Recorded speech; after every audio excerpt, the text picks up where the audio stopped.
Satu, dua, tiga. Baik, kami persilahkan Bapak Ibu untuk menanam pohon yang telah disediakan. Judulnya apa kemarin? Zilni jalan mubaraka wa anta khairul munjilin. Tasikmalaya. Pemerintah Kabupaten Tasikmalaya gencarkan program Tasik Hijau dengan melakukan penanaman pohon di bantaran anak Sungai Ciwulan di belakang Pendopo Baru Seda Kabupaten Tasikmalaya pada Sabtu 24 Januari.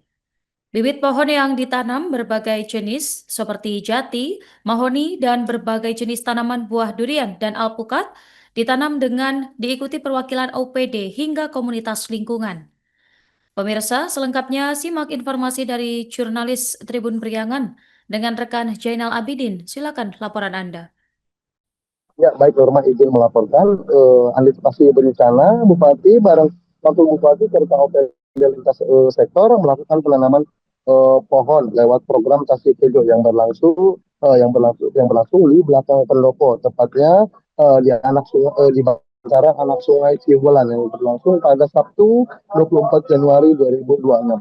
Memang gerakan tanam pohon ini sebagai keseriusan pemerintah dalam mitigasi bencana alam dan menjaga ekosistem hutan. Selain itu, program Tasik Hijau ini memang salah satu program di pemerintahan Cecep Asep sekaligus janji politik pada saat pilkada tahun 2025. Menurut Bupati Tasikmalaya Cecep Nurroyakin menjelaskan memang betul ini salah satu janji politik kami berdua Cecep Asep yang tertuang dalam RPJMD, yakni program Tasik Hijau yang sudah dimulai dilaksanakan melalui penanaman pohon tahun 2026 ini. Ia pun menjelaskan bahwa program ini tidak hanya wacana, tapi memang sudah ditetapkan dalam anggaran APBD 2026 yang sedang berjalan. Cecep pun menyebut ada 3 wilayah yang harus dijaga, salah satunya kawasan hutan dan kawasan hutan lindung. Memang hutan itu harus dijaga vegetasinya supaya tidak ada yang menebang, tidak ada yang menghilangkan jenis-jenis pohon yang menjadi sumber potensi oksigen. Ungkap pria yang memang menjabat sebagai Ketua DPC P3 Kabupaten Tasikmalaya. Sementara itu, menurut Wakil Bupati Tasikmalaya Asep Sopari Al-Ayubi menambahkan, memang program Tasik Hijau ini menyasar wilayah strategis itu hutan lindung, daerah tangkapan air dan bahu jalan ini digagas untuk program satu orang satu pohon. Jadi dalam program Tasik Hijau ini melibatkan partisipasi publik, melibatkan dengan pegawai pemerintah dalam program satu orang satu pohon bisa ditanam. Asep pun menuturkan penanaman pohon ini tidak akan berhenti di sini saja, tapi akan menyebar ke beberapa titik yang sudah dipetakan pada program Tasik Hijau. Kita akan mengajak masyarakat berkolaborasi termasuk para camat maupun kadis menjadi bapak asuh di setiap titik penanaman. Untuk diketahui, memang Kabupaten Tasikmalaya ini cukup rentan terhadap bencana, yakni longsor maupun banjir bandang. Untuk lokasi longsor memang beberapa kecamatan yakni ada di Kecamatan Salawu, Sodohili, Sigalontang maupun di wilayah Cipatujah. Kondisi ini memang yang tengah dibicarakan oleh Bupati Tasikmalaya terkait program Tasik Hijau untuk lebih melestarikan lingkungan dan kondisi di wilayah Kabupaten Tasikmalaya. Demikian Norma yang kami dapat laporkan dari Kabupaten Tasikmalaya. Kembali ke studio. Baik, terima kasih rekan Jainal dan selamat bertugas kembali. Bismillahirrahmanirrahim. Assalamualaikum warahmatullahi wabarakatuh. Alhamdulillah, pagi menjelang siang ini saya bahagia luar biasa karena salah satu janji politik kami berdua yang ada dalam RPJMD salah satunya adalah program Tasik Hijau, dan launchingnya barusan canangan program Tasik Hijau melalui penanaman pohon tahun 2026. Tadi saya sampaikan dalam sambutan saya, Pak, dalam sambutan saya bahwa dalam APBD 2026, jadi kita tidak hanya bicara saja, tapi memang sudah ditetapkan dalam anggaran 2026 yang sekarang sudah berjalan. Walaupun sesungguhnya tidak besar, tapi ini adalah bukti bahwa setiap apa yang sudah kita sampaikan di depan rakyat kita bertahap ditunaikan. Salah satunya adalah bagaimana kita bisa menjaga alam kita, alam Kabupaten Tasikmalaya, terutama ada di 3 wilayah. Satu di wilayah yang kawasan hutannya sudah dijaga atau kawasan hutan lindung.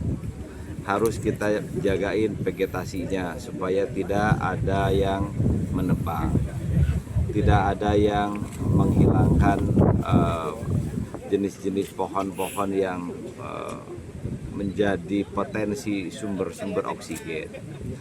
Yang kedua, ada kawasan-kawasan yang menjadi catchment area atau daerah tangkapan air. Itu bisa jadi tanahnya tanah perhutani atau bisa jadi tanahnya tanah rakyat. Maka jika pun itu tanah rakyat, maka kita akan tetapkan tidak boleh ditebang, tapi harus ditanami dengan tanaman-tanaman jenis yang pohonnya tetap dijaga tapi buahnya atau hasilnya bisa diambil. Contoh aren. Aren kan tidak harus ditebang tapi diambil niranya, diambil buahnya. Ada muncang, diambil buahnya. Ada picung, diambil buahnya. Ada bambu. Nah, bambu kan juga bisa untuk di wilayah-wilayah lerengnya untuk menjaga supaya air tetap terjaga, tanahnya tidak longsor. Nah, yang ketiga, di bahu-bahu jalan. Kita tahu sekarang di beberapa daerah ada pelebaran jalan. Pasti pohon yang di pinggir jalan mau nggak mau akhirnya ditebang juga. Maka di wilayah pinggir jalan kita akan ada penanaman pohon. Nanti kita juga akan menyiapkan bibitnya, insya Allah. Mudah-mudahan dari KCD, Dinas Kehutanan Provinsi Jawa Barat juga bisa bantu. Nanti dari KCD mana itu? KCD. Mana KCD itu tutup KCD itu yang Kang. Yang KCD sama perhutani. Nanti dari KCD dari perhutani. Nah, kita sudah anggarkan untuk di kawasan hutan lindung kita akan menebar biji. Sebiji apa saja lah nanti yang sifatnya bisa tumbuh lebat. Yang kedua, nanti kita juga akan ada pengadaan bibit. Nah, saya tahu dulu zaman saya DPRD provinsi di Jawa Barat itu ada Tahura kan. Ya, ada Tahura itu juga menyediakan bibit juga kan. Biasanya dulu ada ya. Ada juga di balai yang di Jatinangor itu balai apa? Sertifikasi perbenihan tanah hutan. Ya, masih di bawah di SHUT Kehutanan Provinsi Jawa Barat ya. Nanti kita akan kolaborasi. Prinsipnya kita mengajak seluruh potensi masyarakat Kabupaten Tasikmalaya untuk sama-sama mencintai daerah kita ini dengan kita menanam satu pohon untuk menjaga lingkungan kita agar tetap lestari.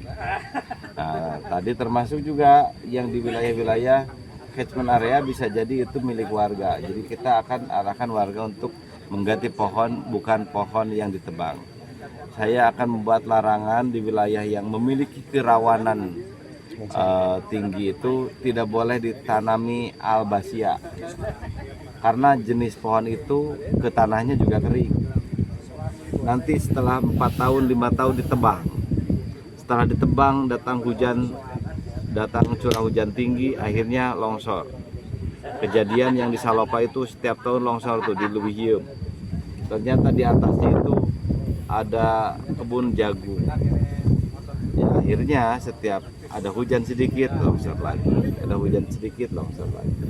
Itu tanah warga iya, tapi kalau sudah repot, sudah longsor kan kita semua yang kerepotan begitu. Jadi tidak boleh ada yang ego kalau ini kan tanah-tanah saya, masa tanah-tanah saya harus diatur-atur pemerintah. Ya udah kalau longsor nanti sama bapak dong, jangan sama pemerintah gitu. Jadi saya sekali lagi saking ingin Tasik ini dijaga oleh semua. Dan saya terima kasih Pak Wagub yang saya selalu lihat monitor konsen untuk bisa jagain kawasan ini. Nanti kita jagain terus makin luas lagi ke tiap daerah. Instruksikan Pak Camat, nanti Kadis tadi saya minta jadi Bapak Asus setiap titik-titik itu. Nggak apa-apa nanti misalkan ada musim pensiun ya, pensiun berapa orang kan suka diminta yang tanam pohon. Nah nanti titiknya itu biar ditanam juga di sana. Gitu. Jadi nggak usah numpuk terus di sini kan juga ngapain penuh. Nanti yang ada pengangkatan kenaikan pangkat kan suka diminta supaya bawa bibit pohon. Nah, nanti bibit pohonnya ditanam di tempat yang dijadikan catchment area gitu. Jadi sesungguhnya tidak seluruhnya harus bersumber dari APBD. Partisipasi publik atau saya selalu menyebutnya adalah kolaborasi adalah bagian kunci untuk kita bisa bangkit. Gitu. Untuk hari ini tanaman buah-buahan ada berapa jenis sih Pak? Tadi Pak untuk ini? Di sini tanaman hutan dulu. ada tanaman hutan dulu untuk di Oh. pinggir. Jati sama mahoni. Oh, buat ngeras ya, Pak, ya? Buahnya nanti ada lengkeng, durian sama alpukat. Ya, tetap ditanam di kawasan ini. Di kawasan ini. Ada yang sebagian dekat danau, ada yang di pinggir anak sungai Cibulan. Ciwulan ya. Ya, tadi saya sampaikan sambutan bahwa ada dari yang mau ikut tanam. Saya bilang nanti koordinasi saja dengan KLH dan kita. Jadi jangan asal cep di mana aja, jangan. Koordinasi dulu ya. Nanti koordinasi diarahkan, termasuk juga jenis pohonnya. Kalau dalam kawasan ini tidak boleh banyak pohon keras. Ya harusnya di dalam kawasan ini yang nanti akan menjadi pohon-pohon mempercantik kawasan. Download Tribun X sekarang, menghadirkan lokal menjadi Indonesia.